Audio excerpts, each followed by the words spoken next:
Have you ever wondered, what if faith isn't really found in a book, but in the way we actually talk to each other? Well, today we're diving into the world of a 19th century Danish thinker who asked that exact question. His search for what he called a living faith didn't just shake up an entire nation, it also gives us a really powerful way to think about our own communities and beliefs, even right now. So, this is the question that drove everything for the guy we're talking about today. What actually makes faith alive?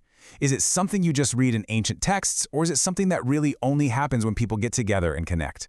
Let's dig in. And here he is. This is the man who just could not let that question go. N.F.S. Grundtvig. Now, to get him, you have to realize he wasn't just one thing.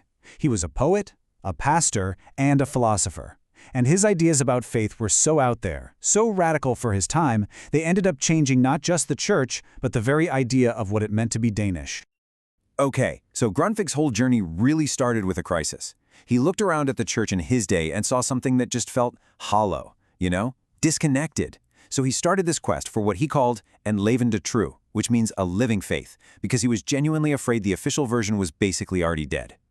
He came up with this really powerful metaphor to explain the problem. He said the Danish church was like this magnificent, beautiful temple. It looked amazing on the outside, right? But he argued that its main support pillars had been secretly taken out, leaving it completely hollow and just one step away from collapsing. So his mission became crystal clear. He had to find those pillars and put them back. And this hunt for Troen Søjler, or the pillars of faith, led him to a pretty shocking conclusion about where they were hiding. To make his point, he reached way back into ancient history, to the two legendary pillars of Solomon's temple, Jachin and Boaz. For Grundtvig, these weren't just big stone columns. Oh no, they were these powerful symbols of the real solid foundations that any true faith needed to stand up straight and strong. And here is the big, revolutionary switch-up he proposed. The old, weak temple, it was being held up by abstract ideas and dusty old rules that had nothing to do with real life. Grundtvig said, no. The real pillars for a modern faith weren't in some ancient book. They were right there, in the Danish people themselves and in their living, breathing, everyday language. So here's the key. It's this incredible link he made between a people's history and how they actually talk. He believed the old Norse sagas weren't just stories. They were the soul of the nation, and they had literally become the spoken language. Faith wasn't something you were supposed to read quietly in Latin. It was something to be spoken and felt out loud, in Danish. And this focus on living language leads us straight to his most famous idea, dit levende ord, the living word. This concept is the absolute core of Grundtvig's entire philosophy. You can just feel the energy of this idea in his poetry. He wrote about faith being this vaulted bridge from the home of the dead to the land of the living. See, for Grundtvig, words weren't just dead ink on a page. They were living things. They were bridges that connect us across time, to each other, and to something bigger. Now, to really get why this was so controversial, you have to picture the religious bigwigs of his day. I mean, these guys are brilliant scholars. They'd mastered the original Greek and Hebrew. They knew the scriptures backward, forward, inside and out. But here's the dangerous question Grundtvig started asking.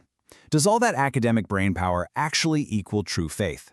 Does memorizing a text mean you really get the living, breathing heart that's pulsating behind the words? And his answer was a loud, clear, and very controversial no. For Grundtvig, truth wasn't some dead artifact you could just lock away in a book. It only sparked to life when it was spoken out loud, when it was heard, and when it was shared, and even argued about inside a real, living community. And that idea of community was everything. For Grundtvig, faith was not some quiet, solo activity you did by yourself. No. It needed two things, fellesskapet, which is community, and kampen, the struggle. In fact, he was pretty much the opposite of quiet. He was famous for getting into these fierce, public, intellectual battles called schedekampen, which literally means sheath battles or scabbard fights. I love that. He believed you had to test ideas in the fire of open argument to see if they were actually worth anything. At the end of the day, faith wasn't about just sitting back and receiving a bunch of rules. It was an active, sometimes noisy, and deeply communal thing. It got stronger through talking, it was sharpened by arguing, and it became real through a shared struggle. So, after all that, what's the lasting impact? What is Grundtvig's legacy, his eftermæle, and what should we really take away from his incredible lifelong quest? It really all comes down to this. He argued that a real faith has to be rooted in actual lived experience, not just in some dusty old books.